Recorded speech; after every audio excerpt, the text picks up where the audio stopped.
नमस्कार, आप देख रहे हैं वीके न्यूज और मैं युधिष्ठिर उपाध्याय। जैसे जैसे चुनाव खत्म होते जा रहे हैं वैसे ही बीजेपी की ओर से जीत के दावों का दौर भी शुरू हो गया है। जहां एक तरफ पीएम मोदी हर रैली में बीजेपी की फिर से जीत का जिक्र करते हैं, तो वहीं अब उनकी पार्टी के कई दिग्गज नेता ये ठोककर दावा कर रहे हैं कि 23 मई के बाद कई राज्यों में सरकार गिराकर वो अपनी ही सरकार बनाने जा रहे हैं। यही नहीं बल्कि खुद प्रधानमंत्री मोदी भी पश्चिम बंगाल के श्रीरामपुर में चुनावी रैली के दौरान ये दावा कर चुके हैं कि तृणमूल कांग्रेस के 40 विधायक उनके संपर्क में हैं और 23 मई को लोकसभा चुनाव के परिणाम आते ही टीएमसी के विधायक ममता बनर्जी का साथ छोड़ देंगे।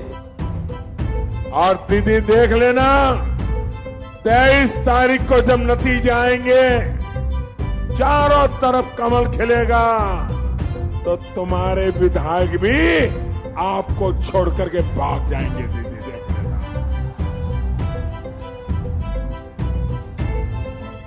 आज भी दीदी तुम्हारे 40 विधायक मेरे संपर्क में है।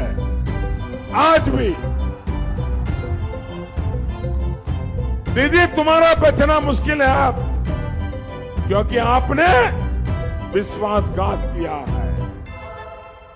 इसी कड़ी में अब राजस्थान के भाजपा के वरिष्ठ नेता वासुदेव देवनानी ने एक ऐसा बयान दिया है जिसके बाद से ही प्रदेश की सियासत में हलचल पैदा हो गई है। दरअसल वासुदेव देवनानी ने जहां एक तरफ लोकसभा चुनावों में राजस्थान की सभी सीटों पर जीत का दावा किया है, तो वहीं दूसरी ओर 23 मई को चुनाव परिणाम की घोषणा के बाद राजस्थान में गहलोत सरकार को गिराने के संकेत भी दे दिए हैं।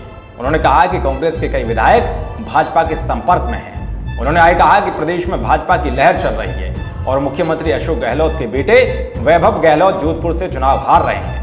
आपको बता दें कि भाजपा के राष्ट्रीय महासचिव कैलाश विजयवर्गीय भी हाल ही में इंदौर के कार्यक्रम में पार्टी कार्यकर्ताओं को संबोधित करते हुए दावा कर चुके हैं कि कमलनाथ सरकार भाजपा की कृपा से चल रही है और जिस दिन भाजपा आलाकमान को चीख भर आ गई तो उसी दिन मध्य प्रदेश में भाजपा फिर से सत्ता में आ जाएगी। तो वहीं दिल्ली सरकार को लेकर भी ये खबर सामने आ रही है कि लोकसभा चुनाव के परिणाम के आने के बाद यहां भी सियासत में उथल पथल हो सकती है, यानी कि दिल्ली में अरविंद केजरीवाल की सरकार गिर सकती है। वो इसलिए क्योंकि दिल्ली बीजेपी के कई दिग्गज नेताओं की ओर से ये दावा किया जा रहा है कि आप पार्टी के कई विधायक उनके संपर्क में हैं। खैर, अब इंतजार है लोकसभा चुनाव के परिणामों का, किसकी इस बार सरकार बनेगी और सत्ता की बाजी किसके हाथ लगेगी। जिस तरह से बीजेपी के नेता कई राज्यों में विपक्ष की सरकार गिराने का दावा कर रहे हैं, उस पर आपकी क्या राय है? कमेंट बॉक्स में जरूर बताएं। देश और दुनिया की तमाम खबरों को पाने के लिए देखते रहिए वीके न्यूज। शुक्रिया।